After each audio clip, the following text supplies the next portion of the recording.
अस्य श्री गरुडकवचस्तोत्रमहामन्त्रस्य नारद भगवान् ऋषिः वैनतेयो देवता अनुष्टुप् छन्दः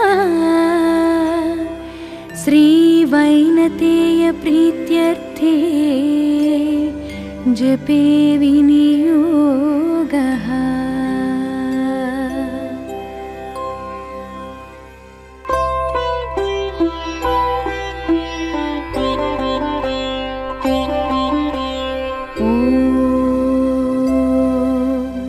शिरो मे गरुडः पातु ललाटे विनीतासुतः नेत्रे तु सर्पः पातु कर्णौ पातु सुराहतः नासिकां पातु सर्पारिः वदनं विष्णुवाहनः सूर्ये तालु च कण्ठे च भुजौ पातु महाबलः हस्तौ खगेश्वरः पातु कराग्रे तरुणाकृतिः हस्तौ खगेश्वरः पातु कराग्रे तरुणाकृतिः स्तनौ मे विहगः पातु हृदयं पातु सर्पः नाभिं पातु महातेजाः कटिं मे पातु वायुनः ऊरो मे पातु उरगिरिः गुल्भौ विष्णुरथः सदा पादौ मे तक्षकः सिद्धः पातु पादाङ्गुलीं स्तथा रोमकूपानि मे वीरो त्वचं पातु भयापः इत्येवं कवचं दिव्यं पापघ्नं सर्वकामदम् यः पठेत् प्रातरुत्थाय विषदोषं न पश्यति त्रिसन्ध्यं पठते नित्यं बन्धनात् मुच्यते नरः द्वादशाहं पठेद्यस्तु मुच्यते सर्वकिल्बिषैः। इति श्रीनारदगरुडसंवादे गरुडकवचं सम्पूर्णम्। हरिः ओम्। अस्य श्री गरुडकवचस्तोत्रमहामन्त्रस्य नारद भगवान् ऋषिः वैनतेयो देवता अनुष्टुप् छन्दः श्रीवैनतेय प्रीत्यर्थे जपे विनियोगः।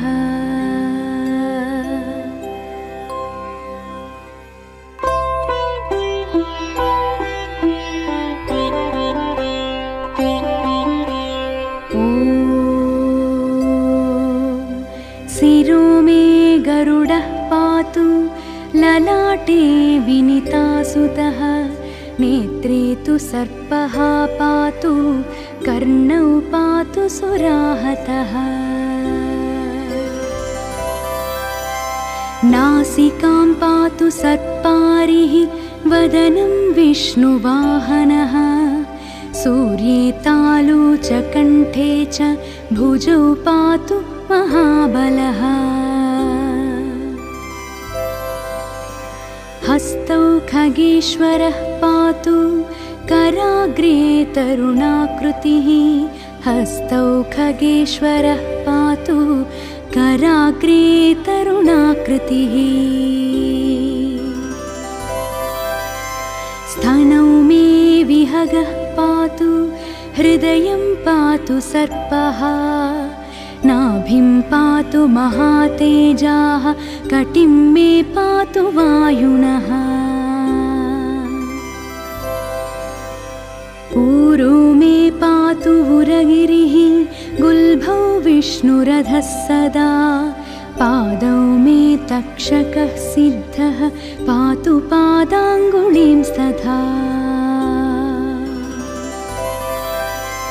रोमकूपानि मे वीरो त्वचं पातु भयापहा इत्येवं कवचं दिव्यं पापघ्नं सर्वकामदम्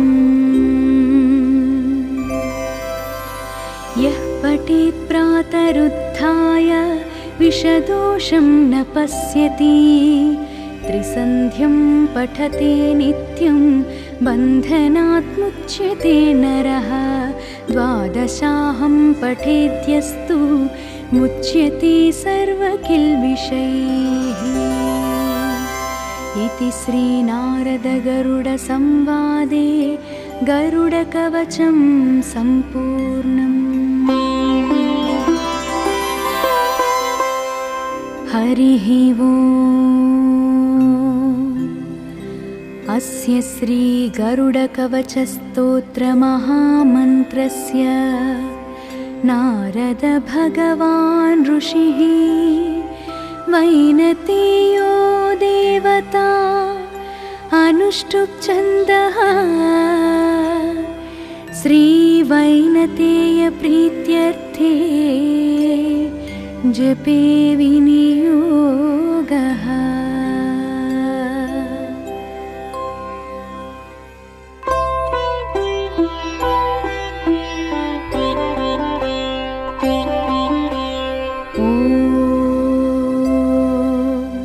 शिरो मे गरुडः पातु ललाटे विनीतासुतः नेत्रे तु सर्पः पातु कर्णौ पातु सुराहतः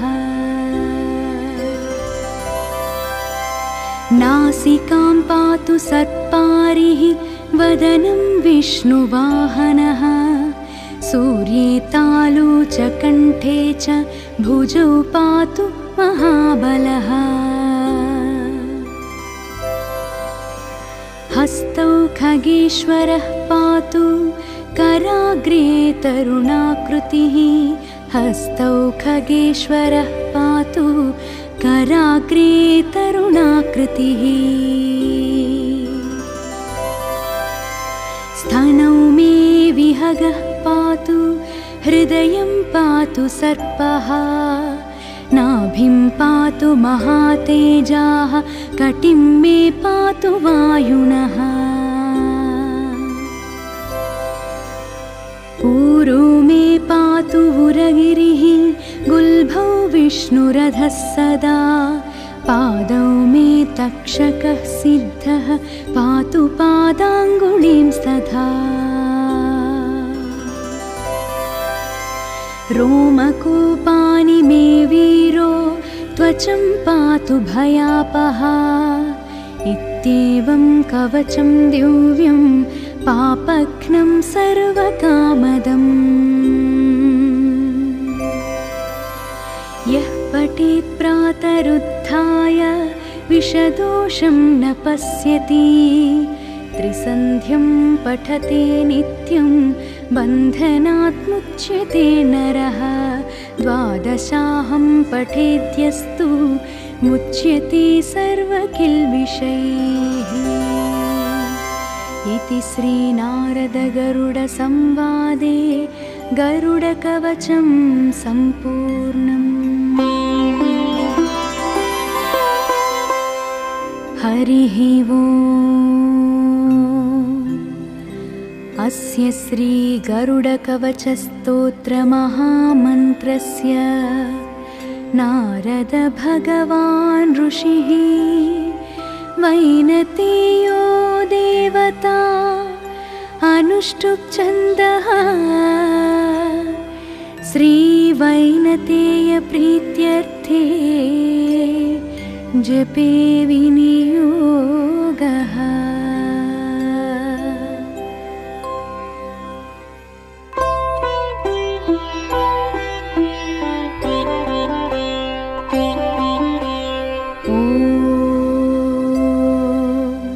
शिरो मे गरुडः पातु ललाटे विनितासुतः नेत्रे तु सर्पः पातु कर्णौ पातु सुराहतः नासिकां पातु सर्पारिः वदनं विष्णुवाहनः सूर्ये तालु च कण्ठे च भुजौ पातु महाबलः हस्तौ खगेश्वरः पातु कराग्रे तरुणाकृतिः हस्तौ खगेश्वरः पातु कराग्रे तरुणाकृतिः स्तनौ मे विहगः पातु हृदयं पातु सर्पः नाभिं पातु महातेजाः कटिं मे पातु वायुनः ऊरू मे पातु उरगिरिः गुल्भौ विष्णुरथः सदा पादौ मे तक्षकः सिद्धः पातु पादाङ्गुलीं स्तथा रोमकूपानि मे वीरो त्वचं पातु भयापः इत्येवं कवचं दिव्यं पापघ्नं सर्वकामदम् यः पठेत् प्रातरुत्थाय विषदोषं न पश्यति त्रिसन्ध्यं पठते नित्यं बन्धनात् मुच्यते नरः द्वादशाहं पठेद्यस्तु मुच्यते सर्वकिल्बिषैः इति श्रीनारदगरुडसंवादे गरुडकवचं सम्पूर्णम्। हरिः ओम्। अस्य श्रीगरुडकवचस्तोत्रमहामन्त्रस्य नारद भगवान् ऋषिः वैनतेयो देवता अनुष्टुप् श्रीवैनतेय प्रीत्यर्थे जपे विनियोगः।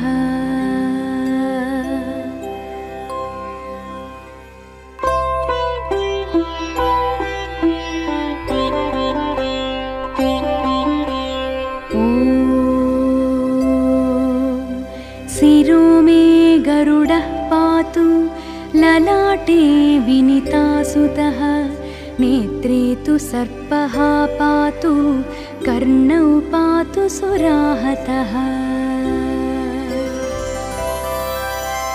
नासिकां पातु सर्पारिः वदनं विष्णुवाहनः सूर्ये तालु च कण्ठे च भुजौ पातु महाबलः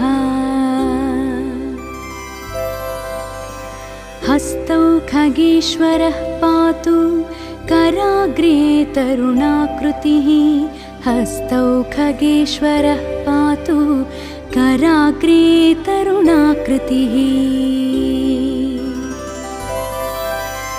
स्तनौ मे विहगः पातु हृदयं पातु सर्पः नाभिं पातु महातेजाः कटिं मे पातु वायुनः ऊरू मे पातु उरगिरिः गुल्भौ विष्णुरथः सदा पादौ मे तक्षकः सिद्धः पातु पादाङ्गुलीं स्तथा रोमकूपानि मे वीरो त्वचं पातु भयापः इत्येवं कवचं दिव्यं पापघ्नं सर्वकामदम् यः पठेत् प्रातरुत्थाय विषदोषं न पश्यति त्रिसन्ध्यं पठते नित्यं बन्धनात् मुच्यते नरः। द्वादशाहं पठेद्यस्तु मुच्यते सर्वकिल्बिषैः। इति श्रीनारदगरुडसंवादे गरुडकवचं सम्पूर्णम्। हरिः ओम्। अस्य श्रीगरुडकवचस्तोत्रमहामन्त्रस्य नारद भगवान् ऋषिः वैनतेयो देवता अनुष्टुप् छन्दः। श्रीवैनतेय प्रीत्यर्थे जपे विनियोगः।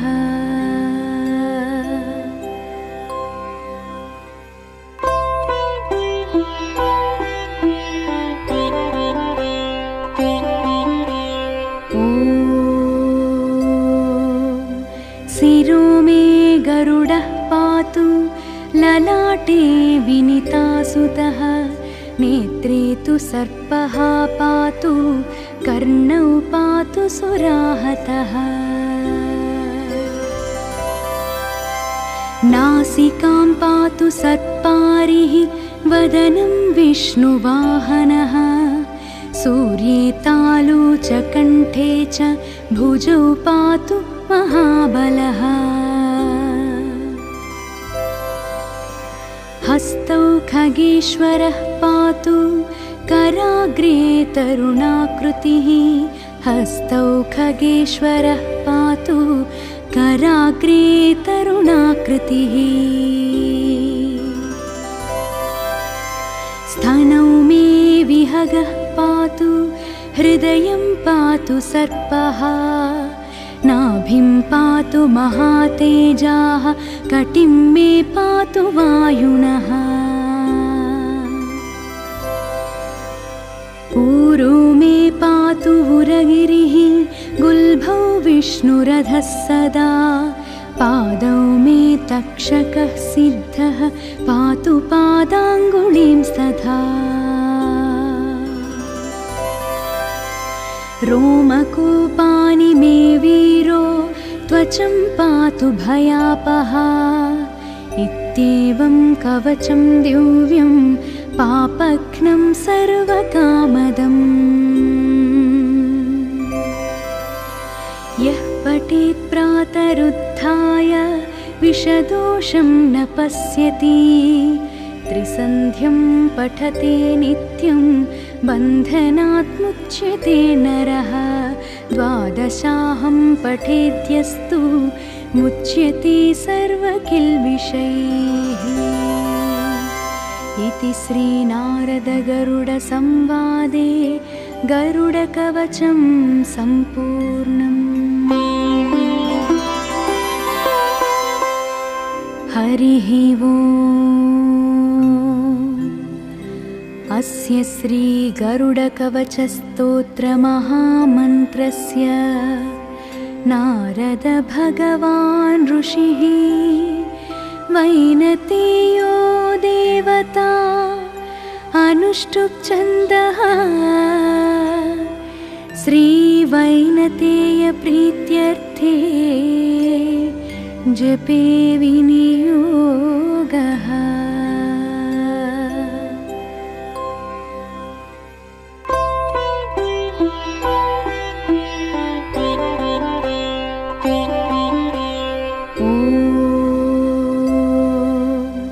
शिरो मे गरुडः पातु ललाटे विनीतासुतः। नेत्रे तु सर्पः पातु कर्णौ पातु सुराहतः। नासिकां पातु सर्पारिः वदनं विष्णुवाहनः। सूर्ये तालु च कण्ठे च भुजौ पातु महाबलः। हस्तौ खगेश्वरः पातु कराग्रे तरुणाकृतिः। हस्तौ खगेश्वरः पातु कराग्रे तरुणाकृतिः स्तनौ मे विहगः पातु हृदयं पातु सर्पः नाभिं पातु महातेजाः कटिं मे पातु वायुनः ऊरू मे पातु उरगिरिः गुल्भौ विष्णुरधः सदा पादौ मे तक्षकः सिद्धः पातु पादाङ्गुलीं तथा रोमकूपानि मे वीरो त्वचं पातु भयापः इत्येवं कवचं दिव्यं पापघ्नं सर्वकामदम् यः पठेत् प्रातरुत्थाय विषदोषं न पश्यति त्रिसन्ध्यं पठते नित्यं बन्धनात् मुच्यते नरः द्वादशाहं पठेद्यस्तु मुच्यते सर्वकिल्बिषैः इति श्रीनारदगरुडसंवादे गरुडकवचं सम्पूर्णम्। हरिः ओम्। अस्य श्रीगरुडकवचस्तोत्रमहामन्त्रस्य नारद भगवान् ऋषिः वैनतेयो देवता अनुष्टुप् छन्दः श्रीवैनतेय प्रीत्यर्थे जपे विनियोगः।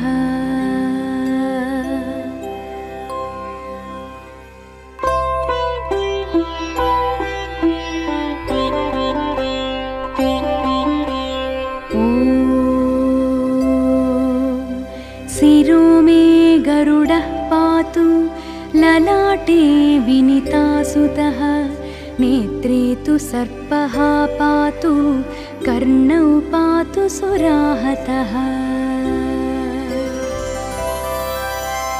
नासिकां पातु सर्पारिः वदनं विष्णुवाहनः सूर्ये तालु च कण्ठे च भुजौ पातु महाबलः हस्तौ खगेश्वरः पातु कराग्रे तरुणाकृतिः हस्तौ खगेश्वरः पातु कराग्रे तरुणाकृतिः स्तनौ मे विहगः पातु हृदयं पातु सर्पः नाभिं पातु महातेजाः कटिं मे पातु वायुनः ऊरू मे पातु उरगिरिः गुल्भौ विष्णुरधः सदा पादौ मे तक्षकः सिद्धः पातु पादाङ्गुलीं तथा रोमकूपानि मे वीरो त्वचं पातु भयापः इत्येवं कवचं दिव्यं पापघ्नं सर्वकामदम् यः पठेत् प्रातरुत्थाय विषदोषं न पश्यति त्रिसन्ध्यं पठते नित्यं बन्धनात् मुच्यते नरः द्वादशाहं पठेद्यस्तु मुच्यते सर्वकिल्बिषैः इति श्रीनारदगरुडसंवादे गरुडकवचं सम्पूर्णम्। हरिः ओम्। अस्य श्रीगरुडकवचस्तोत्रमहामन्त्रस्य नारद भगवान् ऋषिः वैनतेयो देवता अनुष्टुप् श्रीवैनतेय प्रीत्यर्थे जपे विनियोगः।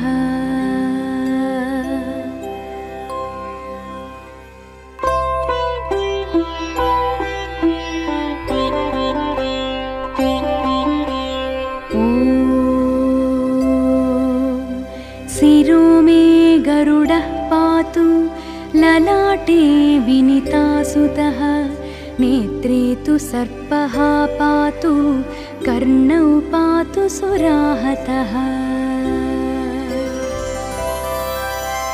नासिकां पातु सर्पारिः वदनं विष्णुवाहनः सूर्ये तालु च कण्ठे च भुजौ पातु महाबलः।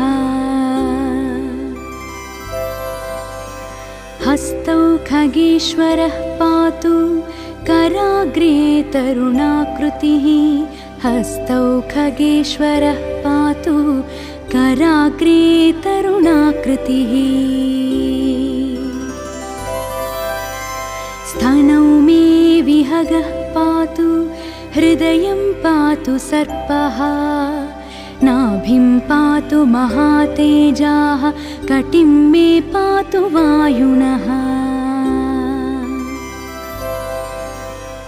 ऊरो मे पातु उरगिरिः गुल्भौ विष्णुरथः सदा पादौ मे तक्षकः सिद्धः पातु पादाङ्गुलीं स्तथा।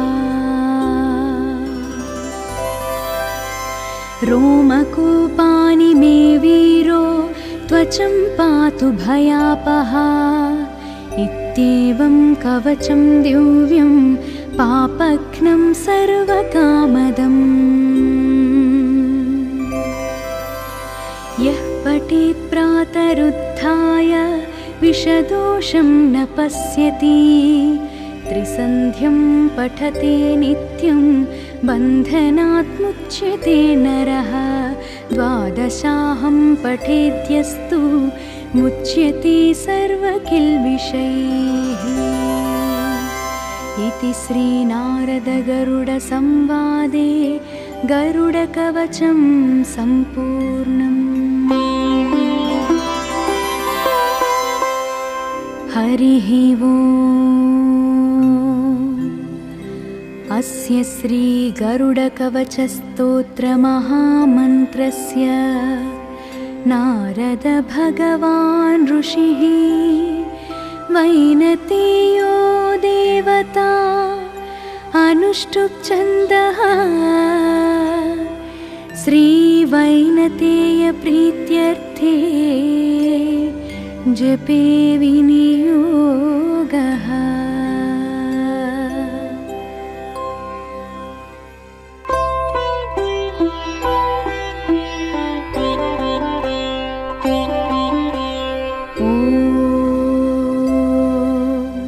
शिरो मे गरुडः पातु ललाटे विनीतासुतः नेत्रे तु सर्पः पातु कर्णौ पातु सुराहतः।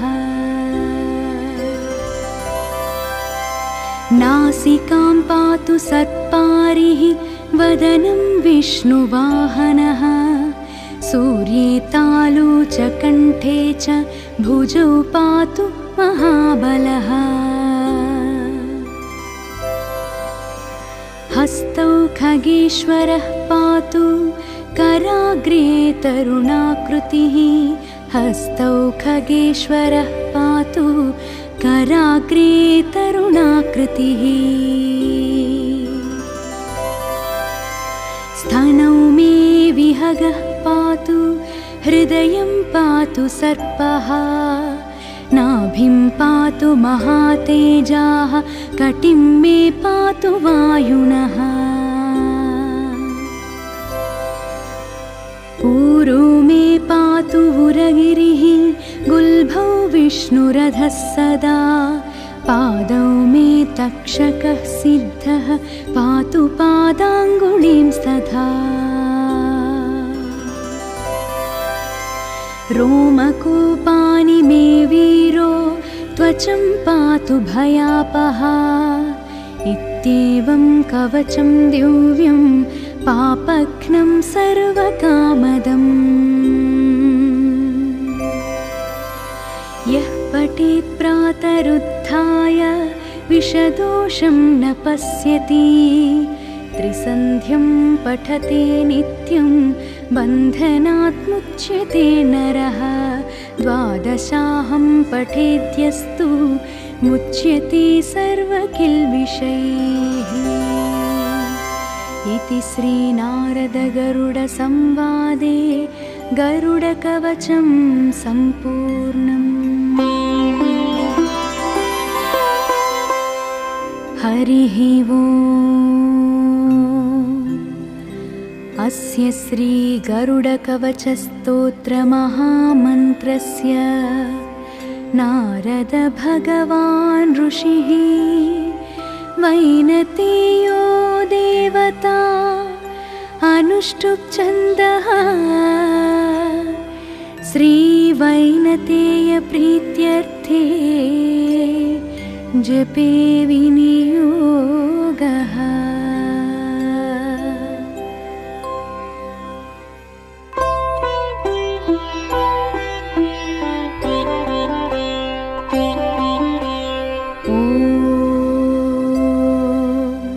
शिरो मे गरुडः पातु ललाटे विनीतासुतः नेत्रे तु सर्पः पातु कर्णौ पातु सुराहतः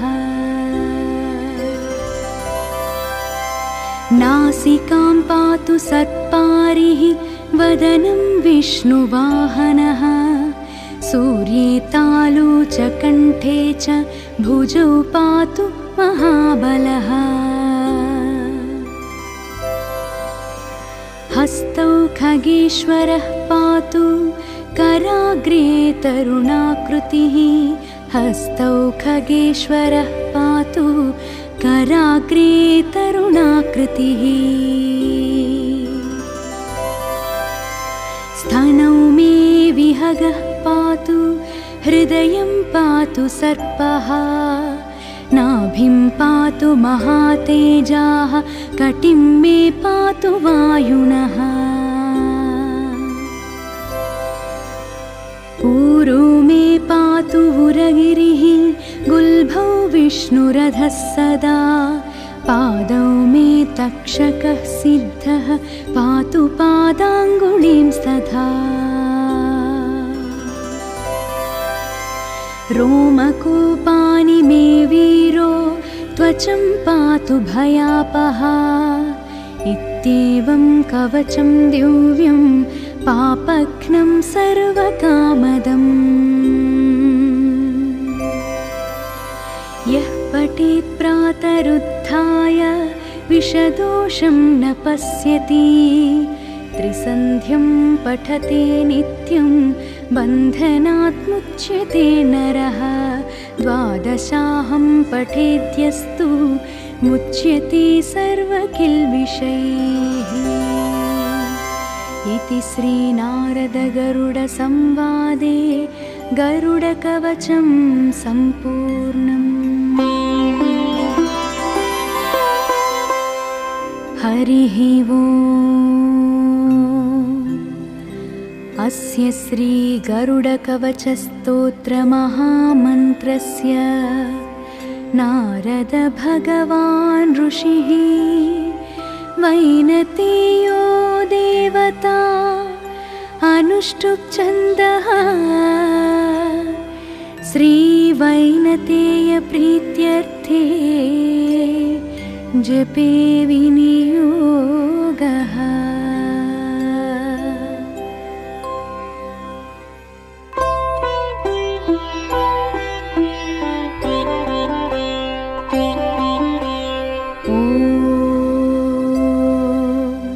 शिरो मे गरुडः पातु ललाटे विनीतासुतः नेत्रे तु सर्पः पातु कर्णौ पातु सुराहतः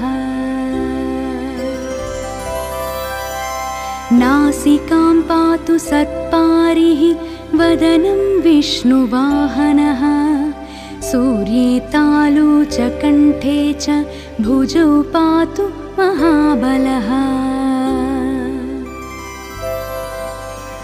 हस्तौ खगेश्वरः पातु कराग्रे तरुणाकृतिः हस्तौ खगेश्वरः पातु कराग्रे तरुणाकृतिः स्तनौ मे विहगः पातु हृदयं पातु सर्पः नाभिं पातु महातेजाः कटिं मे पातु वायुनः ऊरू मे पातु उरगिरिः गुल्भौ विष्णुरथः सदा पादौ मे तक्षकः सिद्धः पातु पादाङ्गुलीं तथा रोमकूपानि मे वीरो त्वचं पातु भयापः इत्येवं कवचं दिव्यं पापघ्नं सर्वकामदम् यः पठेत् प्रातरुत्थाय विषदोषं न पश्यति त्रिसन्ध्यं पठते नित्यं बन्धनात् मुच्यते नरः द्वादशाहं पठेद्यस्तु मुच्यते सर्वकिल्बिषैः इति श्रीनारदगरुडसंवादे गरुडकवचं सम्पूर्णम्। हरिः ओम्। अस्य श्रीगरुडकवचस्तोत्रमहामन्त्रस्य नारद भगवान् ऋषिः वैनतेयो देवता अनुष्टुप् छन्दः श्रीवैनतेय प्रीत्यर्थे जपे विनियोगः।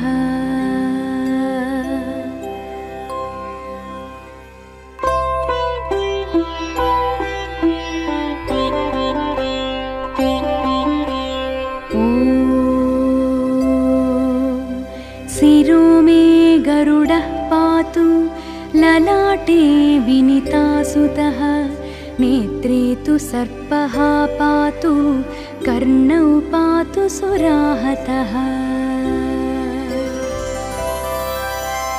नासिकां पातु सत्पारिः वदनं विष्णुवाहनः सूर्ये तालु च कण्ठे च भुजौ पातु महाबलः हस्तौ खगेश्वरः पातु कराग्रे तरुणाकृतिः हस्तौ खगेश्वरः पातु कराग्रे तरुणाकृतिः स्तनौ मे विहगः पातु हृदयं पातु सर्पः नाभिं पातु महातेजाः कटिं मे पातु वायुनः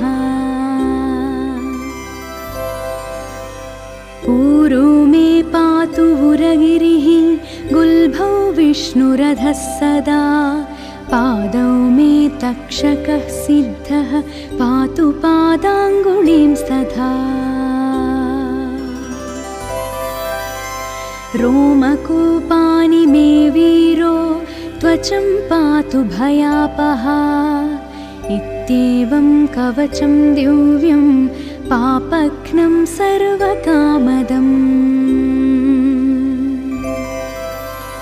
यः पठेत् प्रातरुत्थाय विषदोषं न पश्यति त्रिसन्ध्यं पठते नित्यं बन्धनात् मुच्यते नरः द्वादशाहं पठेद्यस्तु मुच्यते सर्वकिल्बिषैः इति श्रीनारदगरुडसंवादे गरुडकवचं सम्पूर्णम्। हरिः ओम्। अस्य श्रीगरुडकवचस्तोत्रमहामन्त्रस्य नारद भगवान् ऋषिः वैनतेयो देवता अनुष्टुप् छन्दः श्रीवैनतेय प्रीत्यर्थे जपे विनियोगः।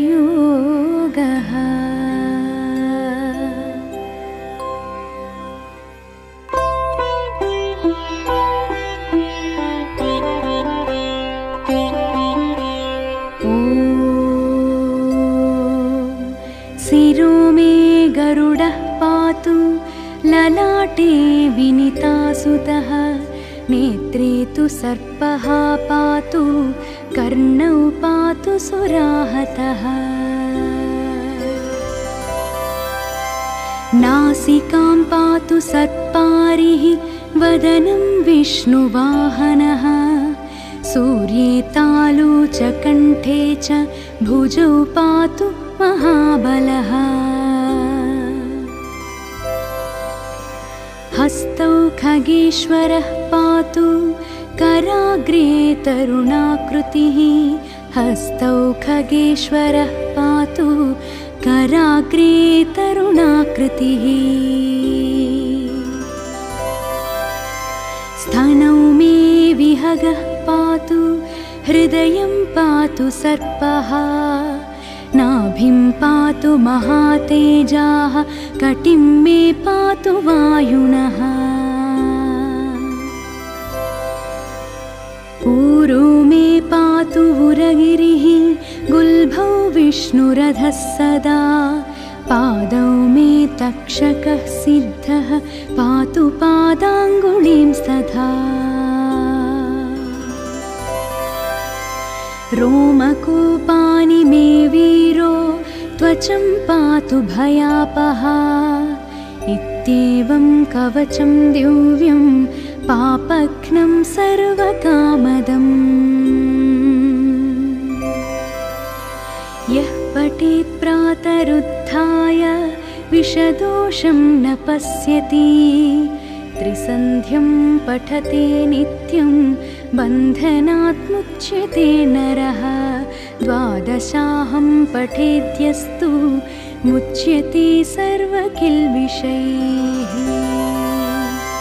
इति श्रीनारदगरुडसंवादे गरुडकवचं सम्पूर्णम्। हरिः ओम्। अस्य श्रीगरुडकवचस्तोत्रमहामन्त्रस्य नारद भगवान् ऋषिः वैनतेयो देवता अनुष्टुप् छन्दः श्रीवैनतेय प्रीत्यर्थे जपे विनियोगः।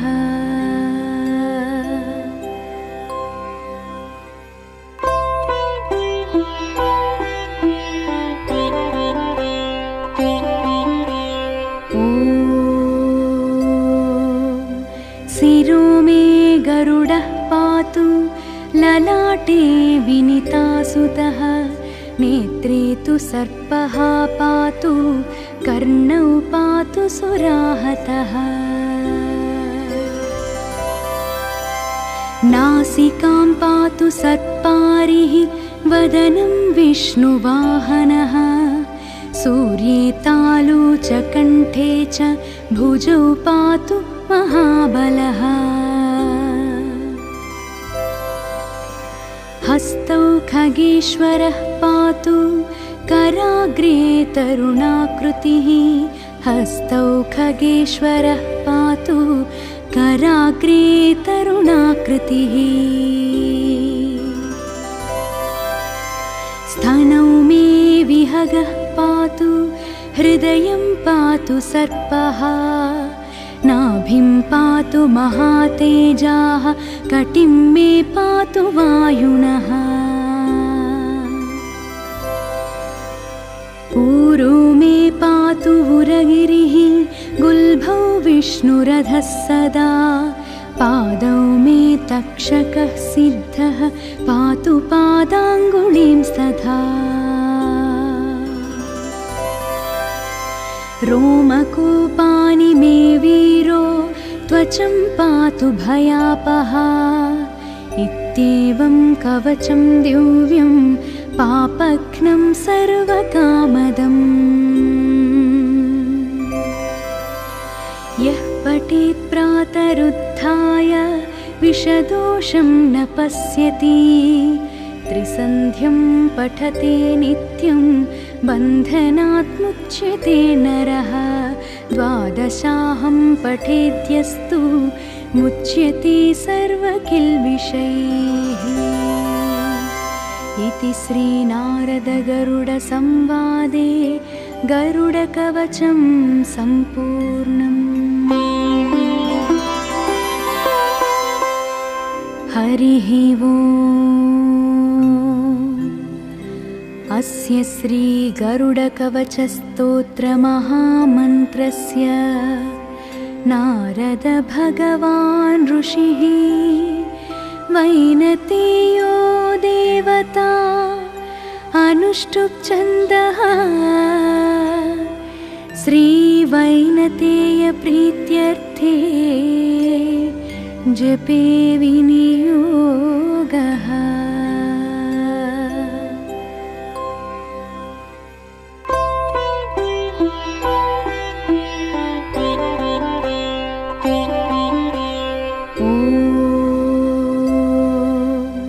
शिरो मे गरुडः पातु ललाटे विनीतासुतः नेत्रे तु सर्पः पातु कर्णौ पातु सुराहतः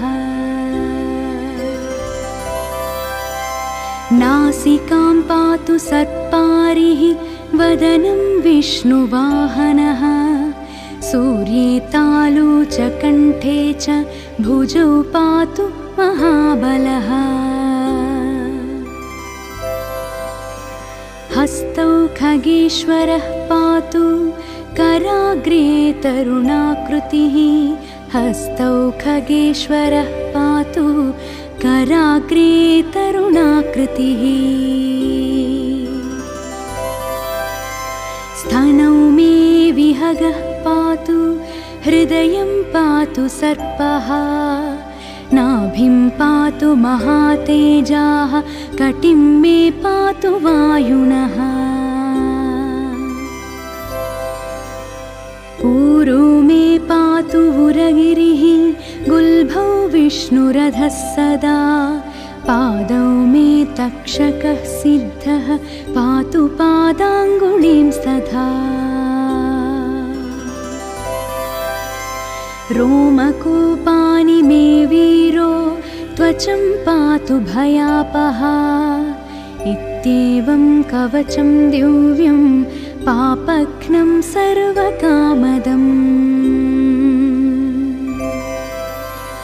यः पठेत् प्रातरुत्थाय विषदोषं न पश्यति त्रिसन्ध्यं पठते नित्यं बन्धनात् मुच्यते नरः द्वादशाहं पठेद्यस्तु मुच्यते सर्वकिल्बिषैः इति श्रीनारदगरुडसंवादे गरुडकवचं सम्पूर्णम्। हरिः ओम्। अस्य श्रीगरुडकवचस्तोत्रमहामन्त्रस्य नारद भगवान् ऋषिः वैनतेयो देवता अनुष्टुप् छन्दः श्रीवैनतेय प्रीत्यर्थे जपे विनियोगः।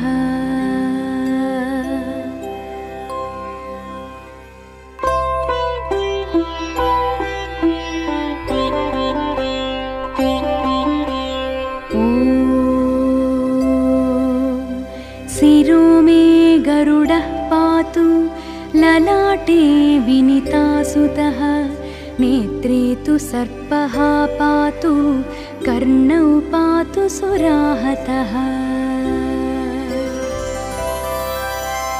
नासिकां पातु सर्पारिः वदनं विष्णुवाहनः सूर्ये तालु च कण्ठे च भुजौ पातु महाबलः हस्तौ खगेश्वरः पातु कराग्रे तरुणाकृतिः हस्तौ खगेश्वरः पातु कराग्रे तरुणाकृतिः स्तनौ मे विहगः पातु हृदयं पातु सर्पः नाभिं पातु महातेजाः कटिं मे पातु वायुनः ऊरो मे पातु उरगिरिः गुल्भौ विष्णुरथः सदा पादौ मे तक्षकः सिद्धः पातु पादाङ्गुलीं तथा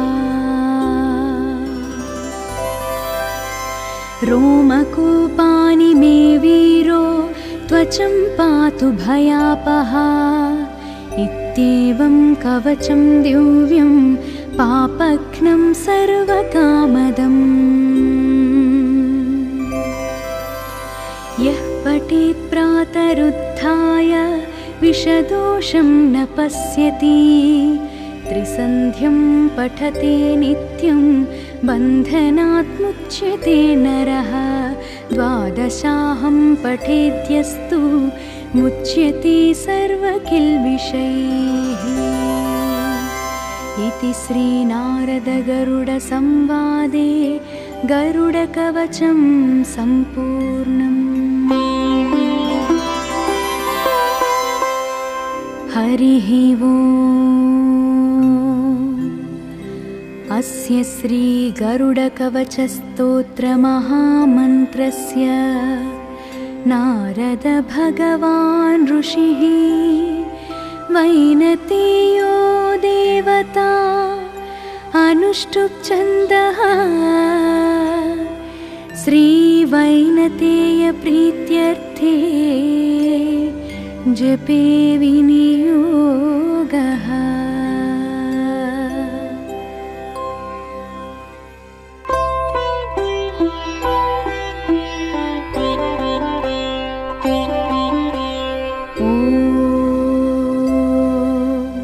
शिरो मे गरुडः पातु ललाटे विनितासुतः नेत्रे तु सर्पः पातु कर्णौ पातु सुराहतः नासिकां पातु सर्पारिः वदनं विष्णुवाहनः सूर्ये तालु च कण्ठे च भुजौ पातु महाबलः हस्तौ खगेश्वरः पातु कराग्रे तरुणाकृतिः हस्तौ खगेश्वरः पातु कराग्रे तरुणाकृतिः स्तनौ मे विहगः पातु हृदयं पातु सर्पः नाभिं पातु महातेजाः कटिं मे पातु वायुनः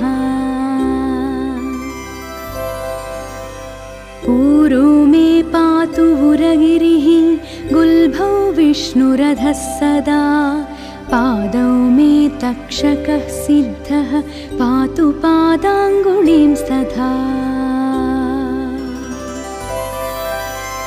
रोमकूपानि मे वीरो त्वचं पातु भयापः इत्येवं कवचं दिव्यं पापघ्नं सर्वकामदम् यः पठेत् प्रातरुत्थाय विषदोषं न पश्यति त्रिसन्ध्यं पठते नित्यं बन्धनात् मुच्यते नरः द्वादशाहं पठेद्यस्तु मुच्यते सर्वकिल्बिषैः इति श्रीनारदगरुडसंवादे गरुडकवचं सम्पूर्णम्। हरिः ओम्। अस्य श्रीगरुडकवचस्तोत्रमहामन्त्रस्य नारद भगवान् ऋषिः वैनतेयो देवता अनुष्टुप् छन्दः श्रीवैनतेय प्रीत्यर्थे जपे विनियोगः।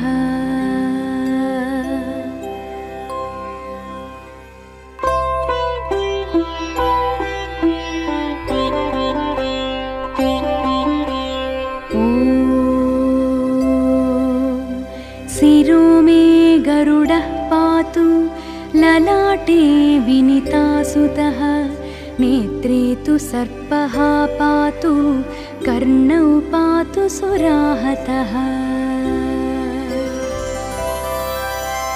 नासिकां पातु सर्पारिः वदनं विष्णुवाहनः सूर्ये तालु च कण्ठे च भुजौ पातु महाबलः हस्तौ खगेश्वरः पातु कराग्रे तरुणाकृतिः हस्तौ खगेश्वरः पातु कराग्रे तरुणाकृतिः स्तनौ मे विहगः पातु हृदयं पातु सर्पः नाभिं पातु महातेजाः कटिं मे पातु वायुनः ऊरू मे पातु उरगिरिः गुल्भौ विष्णुरथः सदा पादौ मे तक्षकः सिद्धः पातु पादाङ्गुलीं स्तथा रोमकूपानि मे वीरो त्वचं पातु भयापः इत्येवं कवचं दिव्यं पापघ्नं सर्वकामदम् यः पठेत् प्रातरुत्थाय विषदोषं न पश्यति त्रिसन्ध्यं पठते नित्यं बन्धनात् मुच्यते नरः द्वादशाहं पठेद्यस्तु मुच्यते सर्वकिल्बिषैः इति श्रीनारदगरुडसंवादे गरुडकवचं सम्पूर्णम्। हरिः ओम्। अस्य श्रीगरुडकवचस्तोत्रमहामन्त्रस्य नारद भगवान् ऋषिः वैनतेयो देवता अनुष्टुप् छन्दः श्रीवैनतेय प्रीत्यर्थे जपे विनियोगः।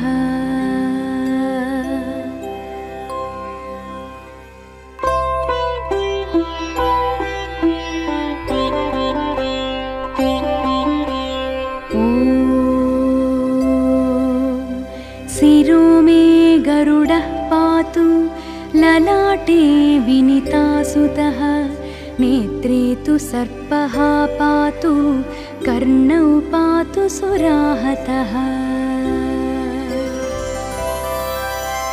नासिकां पातु सर्पारिः वदनं विष्णुवाहनः सूर्ये तालु च कण्ठे च भुजौ पातु महाबलः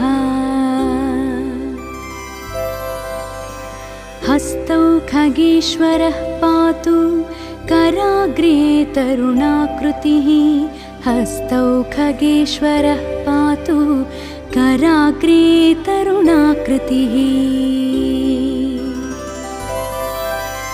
स्तनौ मे विहगः पातु हृदयं पातु सर्पः नाभिं पातु महातेजाः कटिं मे पातु वायुनः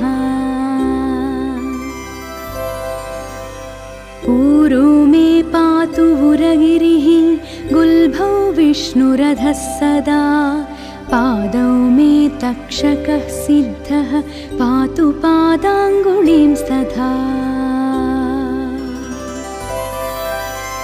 रोमकूपानि मे वीरो त्वचं पातु भयापः इत्येवं कवचं दिव्यं पापघ्नं सर्वकामदम् यः पठेत् प्रातरुत्थाय विषदोषं न पश्यति त्रिसन्ध्यं पठते नित्यं बन्धनात् मुच्यते नरः द्वादशाहं पठेद्यस्तु मुच्यते सर्वकिल्बिषैः इति श्रीनारदगरुडसंवादे गरुडकवचं सम्पूर्णम्।